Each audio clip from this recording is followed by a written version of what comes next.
बिस्मिल्लाहिर्रहमानिर्रहीम। अस्सलामुअलैकुम। इल्म की बात देखने वालों को राव कमर रिजवान नई वीडियो में खुशामदीद कहता है। दोस्तों, जैसा कि आप देख रहे हैं कि इंटरनेट पर एक वीडियो बहुत ही तेजी से वायरल है और वो है पैदल हज करने वाले शहाब की। दोस्तों, आपको बताते चलें, भारतीय रियासत केरला से एक नौजवान पैदल हज करने के लिए निकल पड़ा है। और दोस्तों, आज की वीडियो में हम उस नौजवान के बारे में कुछ बातें आपको बताने वाले हैं। यानी हम आपको बताएंगे कि उनका पैदल हज करने का इरादा कैसे बना और अब वो पैदल हज कैसे करेंगे और रोजाना वो कितने किलोमीटर का फासला तय करते हैं और वो समंदर को कैसे क्रॉस करेंगे। तो इन सारे सवालात का जवाब हम आज की वीडियो में आपको देंगे। तो इस वीडियो को आखिर तक लाजमी देखिएगा। और अगर आपने अभी तक हमारा चैनल इल्म की बात सब्सक्राइब नहीं किया है तो अभी सब्सक्राइब कर लें। साथ में लगे बेल आइकॉन को जरूर प्रेस कीजिएगा ताकि लेटेस्ट अपलोड होने वाली हमारी वीडियोस का नोटिफिकेशन आपको बर वक्त मिलता रहे। तो चलिए दोस्तों, शुरू करते हैं अपनी आज की वीडियो। दोस्तों, ये पैदल हज करने वाला जो नौजवान है, इसका नाम शहाब है और ये केरला में रहता है। और बताया जाता है कि ये पहले सऊदी अरेबिया में काम किया करते थे और इन्होंने पैदल हज करने का फैसला उसी वक्त किया था जब ये सऊदी अरेबिया में रहते थे कि ये केरला से मक्का तक का पैदल सफर करेंगे। तो उन्होंने सऊदी अरेबिया में ही पैदल हज करने का फैसला कर लिया था। अब उन्होंने पैदल हज करने का इरादा तो कर लिया था, लेकिन इसके मुतालिक वो बहुत परेशान थे, क्योंकि पैदल हज करना, वो भी हिंदुस्तान से लेकर सऊदी अरेबिया तक, यानी केरला से लेकर मक्का मदीना तक पैदल जाना, ये फैसला भी बहुत बड़ा है। और सबसे बड़ी मुश्किल तो ये थी कि इसमें बहुत सारी जगहों पर उन्होंने परमिशंस लेनी थी, जैसे कि पुलिस परमिशन, गवर्नमेंट की परमिशन और इसी तरह से फॉरेन अफेयर मिनिस्टर की बहुत सारी परमिशंस, और फिर एक मुल्क से दूसरे मुल्क में दाखिल होने के इजाजतनामे। तो ये सारी कागजी कार्रवाई एक इंतहाई मुश्किल काम था। इसमें उन्हें बहुत ज्यादा परेशानी आ रही थी और इस कागजी कार्रवाई को मुकम्मल करने के लिए शहाब का तकरीबन 1 साल लग गया। पैदल हज करना इतना आसान तो है नहीं कि कल कला जिसके मन में आए तो वो पैदल हज करने चला जाए। ये तो हो ही नहीं सकता।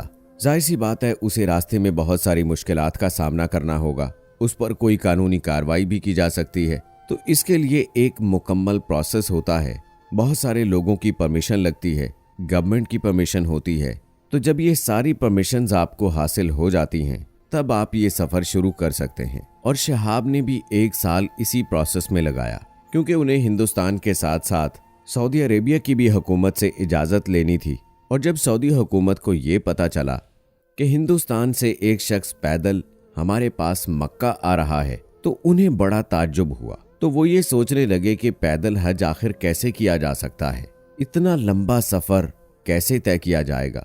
आखिरकार उन्होंने इसकी इजाजत दे दी। दोस्तों, आपको बताते चले कि हिंदुस्तान से मक्का तक का जो सफर है वो तकरीबन 8600 किलोमीटर के आसपास बनता है। तो शहाब ने अपनी तमाम कागजी कार्रवाई पूरी होने के बाद और तमाम परमिशंस मिलने के बाद अपना हज का सफर जो है वो शुरू किया है। दोस्तों, एक बात तो हमारे दिलो दिमाग में आती है कि शहाब रोजाना कितने किलोमीटर पैदल चलते हैं। तो दोस्तों, हम आपको बताते हैं कि ये नौजवान शहाब रोजाना 25 किलोमीटर पैदल चलते हैं और फिर ये जहां रुकते हैं, क़याम करते हैं, वो किसी होटल वगैरह में नहीं होता, बल्कि कहीं आसपास की मस्जिद में क़याम कर लेते हैं। फिर दूसरे दिन वहां से आगे निकलते हैं और फिर वो 25 किलोमीटर का फासला फिर से तय करते हैं। इनके पास रुकने का कोई ठिकाना वगैरह नहीं है, यानी इनके पास कैंपिंग का कोई इंतजाम नहीं है या इसके अलावा बिस्तर बिछोना वगैरह नहीं है। तो जब शहाब से ये किसी ने सवाल किया कि आपने सामान क्यों नहीं लिया,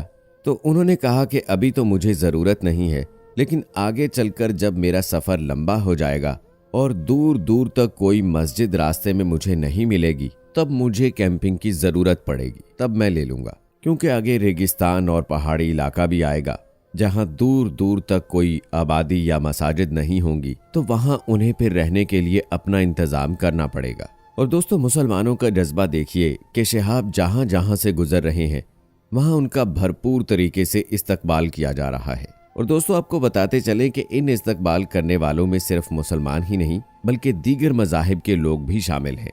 दोस्तों, ये 21वीं सदी के पहले मुसलमान हैं जो पैदल हज के लिए जा रहे हैं। शहाब कहते हैं कि उन्होंने बचपन में ही अपने पहले के बुजुर्गों से सुन रखा था कि पहले लोग किस तरह से पैदल हज किया करते थे तो ये सारे वाकयात उन्होंने अपने बचपन में सुन रखे थे। वो कहते हैं कि जो पैदल हज किया करते थे वो तो अब इस दुनिया में है नहीं कि हम उनसे मशवरा कर लें कि वो कैसे किया करते थे, तो वो हम सब कुछ नहीं जान सकते। लेकिन मैंने फिर भी इरादा किया कि मैंने पैदल हज करना है, क्योंकि मेरी माँ की भी यही ख्वाहिश थी और ये सारा मेरी माँ की दुआओं का असर है कि मैं पैदल हज को जा रहा हूँ। और ये मेरी दिली ख्वाहिश और दिली तमन्ना थी। अल्लाह ताला से दुआ है कि अल्लाह ताला उनके सफ़र में आसानी करे, आमीन सुम्मा आमीन। और दोस्तों, रही बात ये कि समंदर को कैसे पार करेंगे, तो इस हवाले से उन्होंने अभी तक अपना कोई प्लान तो नहीं बताया है। शहाब से जब पूछा गया कि वो मक्का कितने दिनों में पहुंच जाएंगे, तो उनका कहना था कि तकरीबन 280 दिनों में वो मक्का पहुंच जाएंगे, यानी आने वाले 2023 में हज के मौका पर वो वहां पर पहुंच जाएंगे। और हिंदुस्तान से मक्का मुकरमा तक पहुंचने का उन्होंने अपना जो वे बताया है, जो रास्ता बताया है, वो तकरीबन 5 ममालिक से होकर गुजरता है। पहले वो पाकिस्तान आएंगे, फिर पाकिस्तान से ईरान, फिर ईरान से इराक, फिर कुवैत और फिर सऊदी अरेबिया पहुंचेंगे। तो वो इन 5 ममालिक से गुजरते हुए सऊदी अरेबिया पहुंचेंगे। दोस्तों, इससे पहले आपने बहुत सारे लोगों को मोटर बाइक के जरिए से या फिर समंदर के रास्ते से जाते हुए देखा होगा या उनके बारे में सुना होगा, लेकिन पैदल हज करने के हवाले से ये शायद हमारी इस नस्ल ने पहली बार सुना है कि कोई शख्स पैदल सफ़र करके मक्का मुकरमा जाकर हज करना चाहता है। तो यकीनन एक ये हैरान कुन बात है। यकीनन काफ़ी मुश्किल काम है, लेकिन हम अल्लाह ताला से दुआ करते हैं कि अल्लाह ताला इस नेक मकसद में उसको हिम्मत दे कि वो इस मकसद को पूरा कर पाए और वो बखैरियत हज अदा करने के लिए 2023 में मक्का मुकरमा पहुंच जाए। और आइए दोस्तों, अब हम आपको बताते हैं कि हदीस मुबारका के मुताबिक पैदल हज करना कैसा है। एक औरत ने नजर मानी थी, यानी मन्नत मानी थी कि वो बैतुल्ला शरीफ पैदल हज करने के लिए जाएगी, यानी वो बैतुल्ला शरीफ तक पैदल चलकर जाएगी। तो रसूलुल्लाह सल्लल्लाहु अलैहि वसल्लम से जब इस हवाले से सवाल किया गया, तो आप सल्लल्लाहु अलैहि वसल्लम ने इरशाद फरमाया, अल्लाह इसके पैदल हज करने से बेपरवाह है, इसे हुक्म दो कि ये सवार होकर जाए। रसूलुल्लाह सल्लल्लाहु अलैहि वसल्लम ने एक शख्स को देखा जिसे 2 लोगों के सहारे चलाया जा रहा था। तो आप सल्लल्लाहु अलैहि वसल्लम ने फरमाया, ऐसा क्यों? तो लोगों ने कहा कि ए रसूलुल्लाह सल्लल्लाहु अलैहि वसल्लम, इसने नजर मानी थी कि ये बैतुल्लाह तक पैदल चलकर जाएगा। हजूर नबी करीम सल्लल्लाहु अलैहि वसल्लम ने इरशाद फरमाया, अल्लाह ताला को क्या जरूरत है कि ये शख्स अपने आप को अजाब में डाले, मुसीबत में डाले, इससे कहो कि सवार हो जाए। दोस्तों, उम्मीद करते हैं कि हमारी आज की ये वीडियो आपको पसंद आई होगी। इस वीडियो की पसंदीदगी के इजहार के लिए इसको लाइक करें, शेयर करें अपने दोस्तों के साथ। कमेंट सेक्शन में अपनी राय का इजहार लाजमी कीजिएगा। और अगर आपने अभी तक हमारा चैनल सब्सक्राइब नहीं किया है तो अभी सब्सक्राइब करके साथ में बेल नोटिफिकेशन को भी ऑन कर लें। मिलते हैं अगली वीडियो में, तब तक के लिए इजाज़त दें। फ़ी अमानिल्लाह।